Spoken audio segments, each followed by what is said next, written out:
Hi అండి, అందరూ ఎలా ఉన్నారు? నేనైతే చాలా బాగున్నాను. మీరందరూ కూడా బాగుండాలని మనస్ఫూర్తిగా కోరుకుంటున్నాను. మరో మంచి వీడియోతో మీ ముందుకైతే వచ్చేసానండి. ఈ వీడియోలో అమావాస్య రోజున లక్ష్మీదేవి అమ్మవారు మన ఇంట్లోకి ప్రవేశించాలన్నా, పితృదేవతలు సంతృప్తి చెందాలన్నా, ఎలాంటి నెగిటివ్ ఎనర్జీ మన ఇంట్లోకి ప్రవేశించకుండా ఉండాలన్నా అమావాస్య రోజున కొన్ని పరిహారాలు అయితే చేయాలి. ఆ పరిహారాలు ఏంటో ఈ వీడియోలో తెలియజేస్తానండి. మనకి రేపే అమావాస్య రోజున సాయంత్రం సమయంలో చేసుకోవాల్సిన పరిహారాలండి ఇవి. ఈ రోజున ఈశాన్యం మూల ఒక దీపం పెట్టుకుంటే చాలా మంచిది. లక్ష్మీదేవి అమ్మవారు మన ఇంట్లోకి ప్రవేశించాలి అన్నా, మన ఇల్లు సుఖ సంతోషాలతో ఉండాలన్నా ఈ దీపాన్ని తప్పనిసరిగా పెట్టుకోవాలండి. అయితే ఈ దీపం ఈశాన్య మూలలో పెట్టుకోవాలండి. తూర్పు వైపుగా ద్వారం ఉన్నట్లయితే కుడివైపున ఈశాన్యం ఉంటుంది, లేదా తూర్పు గోడ ఉత్తరం గోడ మధ్యలో ఉన్న మూలని ఈశాన్య మూల అని అంటారు. ద్వారం దగ్గరైనా పెట్టుకోవచ్చండి. ఇలా పెట్టుకున్నా మంచిదే. మనం ఈశాన్యం మూలలో రాగి చెంబును పెట్టుకుంటాం కదండి, ఆ రాగి చెంబు ఎదురుగా ఈ దీపాన్ని వెలిగించుకోవాలి. దీపాన్ని వెలిగించడం కోసం ముందుగా పసుపు రాసి బియ్యం పిండితో ముగ్గు వేసుకోవాలండి. మెలికల ముగ్గు వేసుకుంటే చాలా మంచిది. ఈ ముగ్గు మీద పసుపు కుంకుమ వేయాలి. తర్వాత ఒక ఇత్తడి ప్లేట్ తీసుకొని ఇత్తడి ప్లేట్కి కూడా గంధం కుంకుమ బొట్లను పెట్టుకోవాలి. ఆ ప్లేట్లో కొద్దిగా బియ్యం వేసి ఆ బియ్యం మీద పసుపు కుంకుమ వేయాలి. మట్టి ప్రమిదలు అయితే 2 తీసుకోవాలండి, లేదా ఇత్తడి కుంది అయితే 1 సరిపోతుంది. ఇత్తడి కుందికి కూడా గంధం కుంకుమ బొట్లను పెట్టి, ఆవు నెయ్యి ఉంటే దీపారాధన చేస్తే చాలా మంచిదండి. ఆవు నెయ్యి వేసి ఎర్రని ఒత్తులతో దీపారాధన చేస్తే అమ్మవారికి చాలా ఇష్టం. కాబట్టి ఎరుపు రంగు ఒత్తులను వేస్తే చాలా మంచిది. ఎరుపు రంగు ఒత్తులు లేకపోతే ఏ ఒత్తులైనా వేసుకోవచ్చండి. తర్వాత ఏకహారతో దీపారాధన వెలిగించాలి. తర్వాత దీపం దగ్గర కొద్దిగా పసుపు కుంకుమ అక్షింతలు పువ్వులను సమర్పించాలి. ధూపం వేస్తే చాలా మంచిది. ఇక్కడ దీపం దగ్గర ఒక ప్రసాదం పెట్టాలండి. అమావాస్య టైంలో ఆదివారాల్లో ధూపం వేసుకుంటే చాలా మంచిది. ఈ విధంగా ధూపం వేయడం వల్ల నెగిటివ్ ఎనర్జీ మొత్తం పోతుంది, ఎలాంటి దుష్ట శక్తులు రావు. ఇలా చేస్తే ఇంట్లో సుఖ సంతోషాలు ఉంటాయి, మనకున్న ఆర్థిక సమస్యలు తొలగిపోతాయి. దీపం కింద వేసిన బియ్యాన్ని ఏం చేయాలంటే ఆవుకు కానీ పక్షులకు కానీ పెట్టాలి. అమావాస్య రోజున నిమ్మకాయతో ఈ చిన్న పరిహారం చేస్తే మన మీద ఉన్న మన ఇంటి మీద ఉన్న నరఘోష నరగోళ అన్నీ తొలగిపోతాయండి.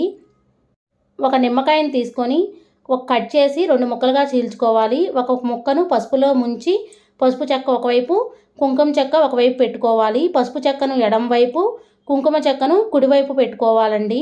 ఇక్కడ నేను ఒక ఆకు వేసి ఆకు మీద కల్లుప్పు పెట్టి నిమ్మకాయ చెక్కను పెట్టాను. అలా అయినా పెట్టుకోవచ్చండి, లేదా గుమ్మం మీద డైరెక్ట్గా పసుపుతో ఉన్న నిమ్మకాయ చెక్కనైనా పెట్టుకోవచ్చు. అయితే ఈ నిమ్మ చెక్కలను ఎప్పుడు తీసేయొచ్చు అంటే బుధవారం కానీ సోమవారం కానీ శనివారం కానీ తీసేయొచ్చండి. మంచిగా ఉంటే అలా వదిలేయచ్చు. ఒకవేళ కుళ్ళిపోయినా ఎండిపోయినా పాడైపోయినా తీసేయొచ్చండి. ఎవరు తొక్కని ప్లేస్లో పడేయాలి. అమావాస్య రోజు సాయంత్రం ఇంకొక దీపం కూడా పెట్టుకోవాలండి. పితృదేవతలు సంతృప్తి చెందడానికి ఈ దీపం పెట్టుకోవాలి. మీ ఇంటికి దక్షిణం వైపుగా ఈ దీపాన్ని వెలిగించుకోవాలి. అయితే ఈ దీపాన్ని ఇంటి బయట మాత్రమే వెలిగించుకోవాలి, ఇంట్లో వెలిగించుకోకూడదండి.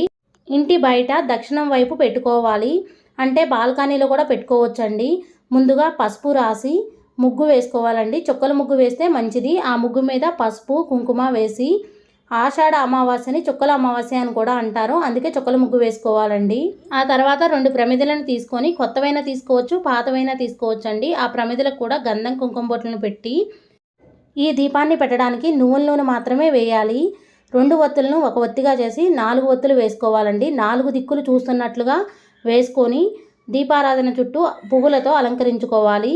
తర్వాత ఏకహారతితో ముందుగా దక్షిణం వైపు ఉన్న ఒత్తిని వెలిగించి తర్వాత అన్ని దిక్కుల ఒత్తులను వెలిగించాలి. దీపం దగ్గర పసుపు కుంకుమ వేసి అక్షింతలు వేసి నమస్కారం చేసుకోవాలండి.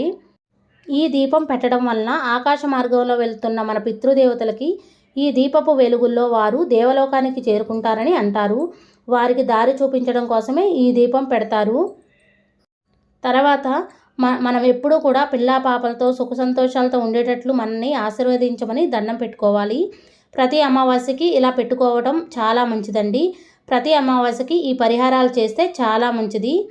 అయితే ఈ ప్రమిదలను పూజా మందిరంలో వాడకూడదు, డెకరేషన్ టైంలో వాడుకోవచ్చు. అమావాస్య రోజున సాయంత్రం ఈ విధంగా పెట్టుకున్న తర్వాత కాళ్ళు చేతులు కడుక్కొని లక్ష్మీదేవి అమ్మవారి పూజ చేసుకోవచ్చండి. అయితే లక్ష్మీదేవి అమ్మవారి పూజను ఏ విధంగా చేసుకోవాలి అనే వీడియో మన ఛానల్లో పోస్ట్ చేశానండి. ఇంట్రెస్ట్ ఉంటే చెక్ చేయండి. నా ఈ వీడియో మీకు నచ్చిందని అనుకుంటున్నాను, ఎంతో కొంత యూజ్ అయిందని అనుకుంటున్నాను. ఒకవేళ నచ్చితే లైక్ చేయండి, షేర్ చేయండి, కామెంట్ చేయండి ఫ్రెండ్స్. కొత్తవారు ఎవరైనా మన ఛానల్ చూస్తున్నట్టయితే సబ్స్క్రైబ్ చేసుకోండి. పక్కనే ఉన్న బెల్ ఐకాన్ని యాక్టివ్ చేసుకోవడం ద్వారా నేను పెట్టే ప్రతి వీడియో నోటిఫికేషన్ మీ దాకా చేరుతుంది. Thank you for watching. Bye అండి.